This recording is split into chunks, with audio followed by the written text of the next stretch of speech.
All right, welcome back to Living Words School Day Off program as part of our community helps in this time of transition and just challenge within our world. And I wanted to read for you a little bit from the Bible today. And I'm not going to tell you a lot about the school day off program because, well, they're children and they're having a blast and they're learning and they're growing. And we're even teaching them some stories about creation and God's promises in the midst of a challenge like the flood in Noah's story. So it's been a great day so far. But I want to read for you from Psalm 46. This is probably one of the most meaningful Psalms in my life. It has kind of held me through some of the bigger challenges that I've faced. And so it says, Psalm 46, God is our refuge and strength, a very present help in trouble. And I'm just going to stop there for a minute because it seems like everything in our world is trouble, a very present help in trouble.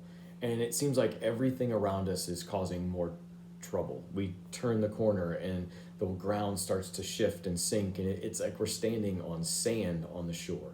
I'm not a big beach person, as most of you know, but picture your feet on the shore and the water comes in, and as it rushes out, it takes the sand out from underneath your feet. While you don't fall over, you feel a little uneasy. And that's kind of what's happening in our world right now. We're standing on sand. And with every decision, with every question, with every new set of guidelines and restrictions and recommendations, more sand gets taken out from underneath of our feet. But it's important when we're in the middle of a shifting sand kind of moment that we actually have some kind of certainty, some kind of bedrock foundation. And so we understand in Scripture that Jesus is the rock of our faith. And we actually go on to talk more about Jesus as the foundation of our faith elsewhere in Scripture, but God is our refuge and our strength. Where do you go when things get so topsy-turvy and the ground is taken out from underneath of your feet? As Christians, we need to be going to Christ. We need to be going to the place where God promises to be. He goes on to say, therefore, we will not fear if the earth gives way. Though the mountains be moved into the heart of the sea, though the waters roar and foam, the mountains tremble at its swelling, there is nothing that can shake us so deeply that the rock of our faith can't hold us up. But as we make our way through the rest of this psalm, it's all important, but I want to jump to the end because I'm already taking a lot of your time today.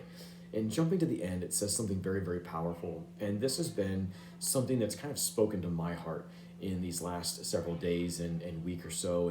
And I hope it speaks to yours in the days and weeks to come. It says in verse 10 of Psalm 46, be still. Be still and know that I am God. Be still and know that I am God.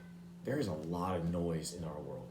And there are media press conferences and government statements and presidential conferences and noise in grocery stores and lines wrapped around buildings, and it is just loud everywhere. But when everything is loud and when everything is changing, go to the one who is the rock of your faith and who's the quiet place, the still place in the volume of this world. Be still and know that I am God. As Christians, we come to God in prayer. And I want to encourage you in this time of transition and challenge to pray.